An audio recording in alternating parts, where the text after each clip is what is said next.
It started on a Wednesday night. Maya and I were in the backyard, sprawled on the patchy grass under a sky so thick with stars it felt like we could fall into it.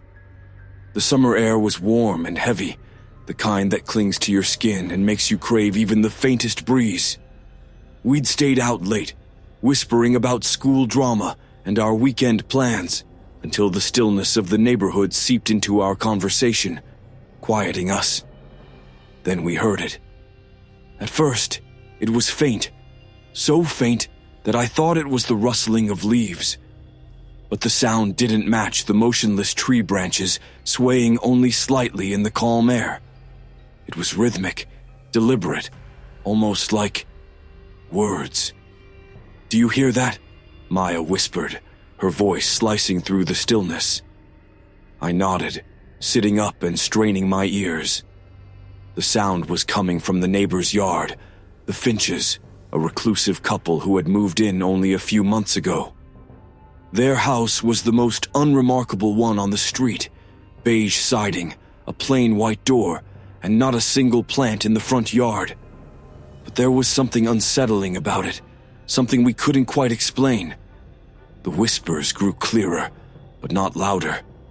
I couldn't make out the words, only the cadence of a conversation, a low hum punctuated by sharp pauses, as if the speakers were arguing, or worse, conspiring. "Maybe it's just the TV," I suggested, though the idea felt flimsy. The sound wasn't electronic. It was too intimate, too alive.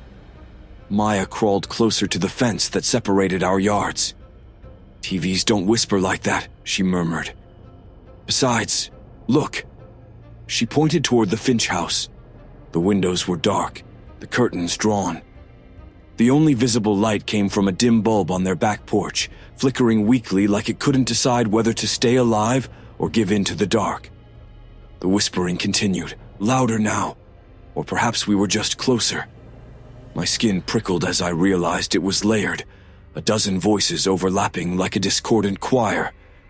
The words still didn't make sense, but there was a rhythm to them that felt purposeful, ritualistic. Maya gripped my arm. "We should go back inside," she whispered, her voice unsteady. But I couldn't move. My eyes were locked on the thin gap in the wooden fence, where I swore I saw a shadow shift, even though no one had been standing there. The Finch's invitation came 2 days later, tucked neatly into our mailbox. A simple white envelope, unmarked except for the words, "You're invited," scrawled in thin, looping handwriting. Inside was a card printed on thick, cream-colored paper. "Please join us for a neighborhood gathering. Saturday, 7 p.m. There was no RSVP line, no contact information, not even a hint of what the gathering might entail. Maya turned the card over, searching for some kind of clue, but the back was blank. "Do we go?" she asked, her voice a mix of curiosity and apprehension. "We have to," I said. "What if it's a chance to figure out what they're hiding?" She rolled her eyes but didn't argue. When Saturday came, we walked up the Finch's driveway under a sky painted with streaks of pink and orange. The house looked even more barren up close. The lawn was a perfect rectangle of dry, yellowed grass. The porch was spotless, but there were no welcome mats, no flower pots, no signs of life. Just the faint, unsteady glow of a porch light that hadn't been replaced in years. Maya knocked on the door, and I could feel her nerves in the way she fidgeted with her bracelet. The door opened almost instantly, as if someone had been waiting on the other side. Mr. Finch stood in the doorway, his tall, gaunt figure framed by the dim interior. He was dressed neatly in a gray sweater and slacks, but his expression was unreadable. "Come in," he said, his voice flat but polite. Inside, the house was unnervingly empty. No pictures on the walls, no bookshelves or knickknacks. Just bare furniture arranged with mathematical precision. 2 armchairs facing a couch, a coffee table in the exact center of the room. The air smelled faintly of lemon cleaner, sharp, and artificial.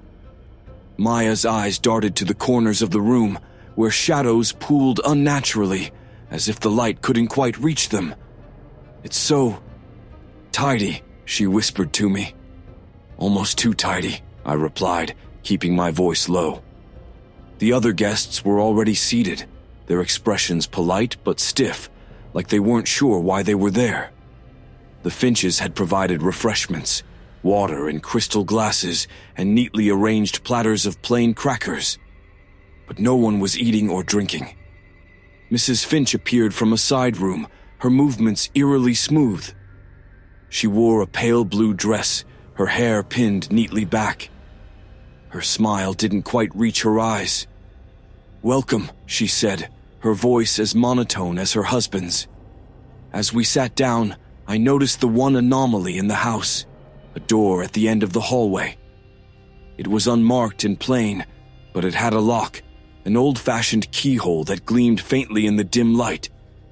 Something about it pulled at my attention, a quiet magnetism that made it hard to look away. Maya nudged me. "You're staring," she hissed. "Sorry," I muttered, tearing my gaze away. The evening passed in awkward small talk, but the door at the end of the hall lingered in my mind, like an itch I couldn't scratch. It wasn't just locked, it felt locked, as if it were keeping something out. Or in. By the time we left, I was certain of one thing. The Finches were hiding something. And whatever it was behind that door. By Monday, Maya and I couldn't stop thinking about the door. It gnawed at our curiosity, a silent challenge that demanded answers. The Finches didn't seem like the type to throw another gathering anytime soon, so Maya proposed something unconventional. "We need to go in," she said, her voice low and conspiratorial as we sat on the floor of my room. I stared at her, half expecting her to laugh and take it back. She didn't. "You mean, break in?" I asked, the words catching in my throat. "It's not breaking in if we don't take anything," she argued, though the logic felt flimsy. "We'll just look around. They'll never know." I wanted to protest, to point out how absurd and dangerous the plan was. But the memory of that locked door tugged at my thoughts, pulling me in despite my better judgment. "Fine," I relented. "But we do this quickly, and we're out before they come home." That night, under the cover of darkness, we made our way to the Finches' house. The street was quiet, the faint hum of distant traffic the only sound. The house loomed ahead, its windows dark and empty. Maya carried a flashlight, its narrow beam slicing through the shadows as we crept around the side of the house. To my surprise, the back door wasn't locked. The knob turned easily in my hand, and a faint creak echoed as I pushed it open. Inside, the air was colder than I remembered, and the silence was oppressive, like the house was holding its breath. "We need to find that door," Maya whispered, stepping lightly across the wooden floor. We moved cautiously, our footsteps muffled against the faint hum of the refrigerator. The hallway seemed longer now, its shadows stretching unnaturally as we approached the locked door. But when we reached it, we found something unexpected. The door was ajar. Maya shot me a nervous glance, but curiosity drove her forward. She nudged the door open, revealing a narrow staircase that led down into darkness.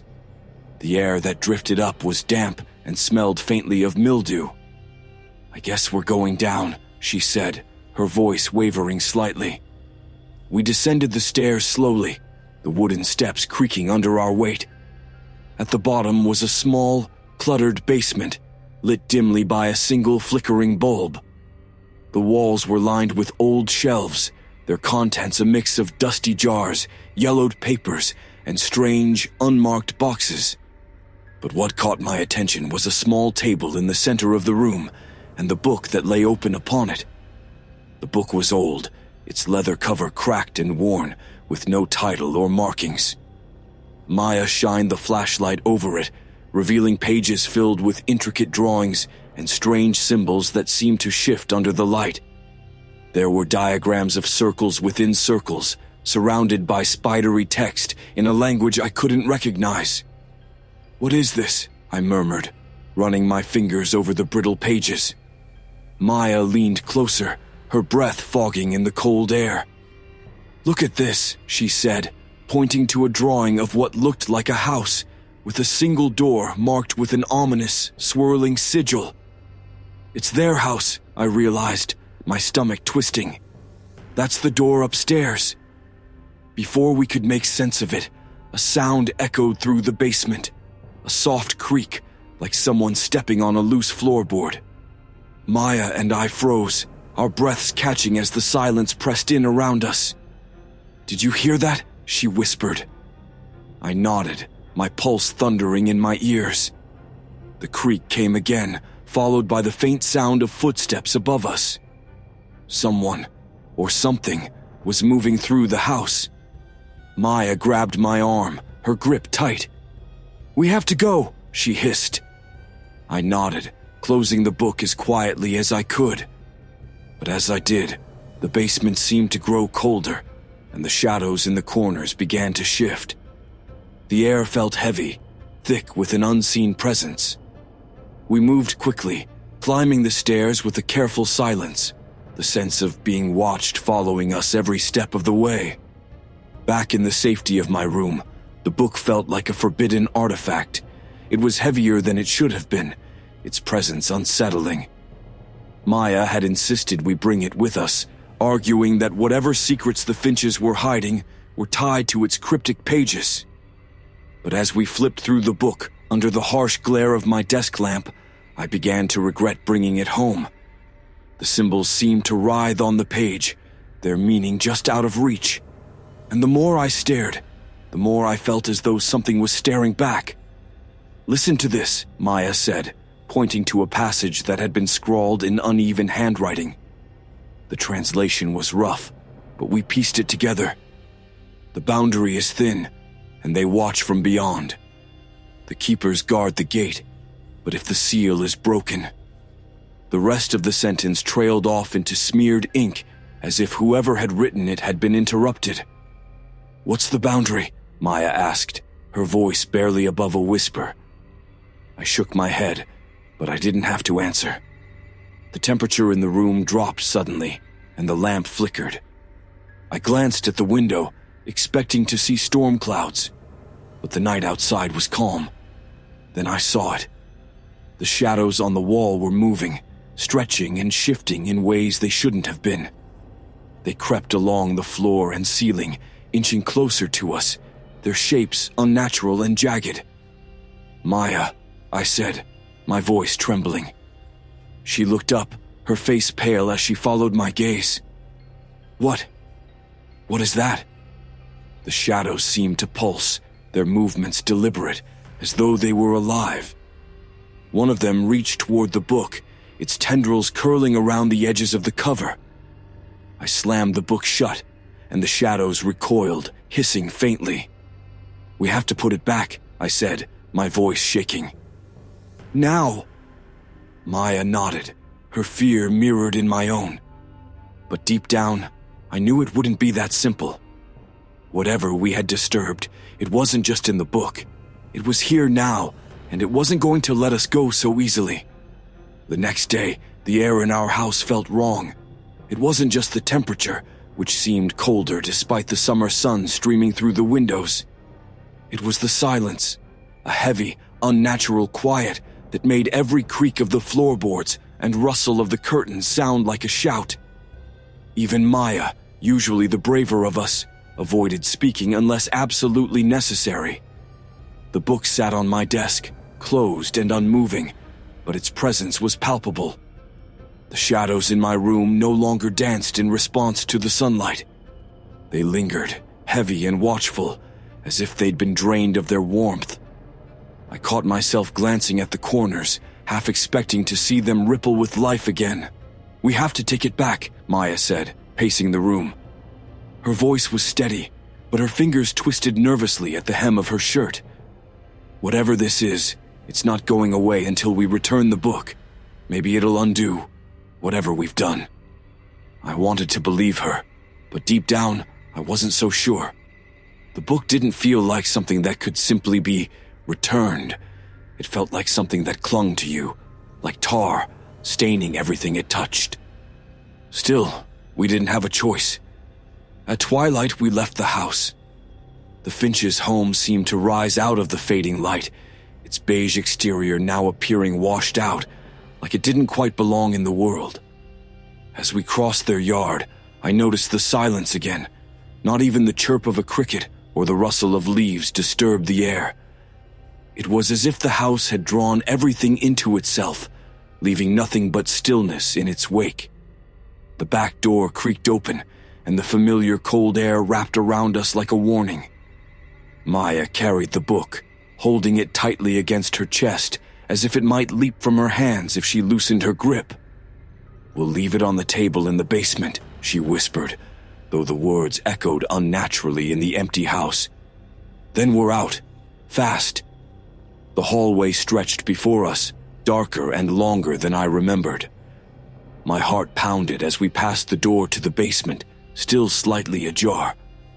The air around it seemed heavier now, like stepping into the pull of a whirlpool. We descended carefully, each step slower than the last. The basement was the same as before, dim, cluttered, and unsettlingly quiet. The bulb overhead flickered as Maya placed the book back on the table, its dull thud sounding far too loud in the confined space. "There," she said, exhaling shakily. "It's done." But it wasn't. The temperature plummeted suddenly, and the flickering bulb went out entirely, plunging us into darkness. Maya grabbed my arm, her nails digging into my skin as we both froze, listening. The silence had been replaced by something worse, a low, guttural hum that seemed to rise from the walls themselves. "Maya," I whispered, my voice trembling. "We need to go, now." As we turned toward the stairs, the shadows in the room began to shift. They moved with purpose, spilling across the walls and floor like liquid, converging on the table where the book lay. The humming grew louder, layered with faint whispers that we couldn't understand but instinctively feared. "Don't look," Maya muttered, dragging me toward the stairs. "Just keep moving." But I couldn't help it. My gaze was drawn back to the table, where the shadows had gathered into a swirling mass, blacker than anything I'd ever seen.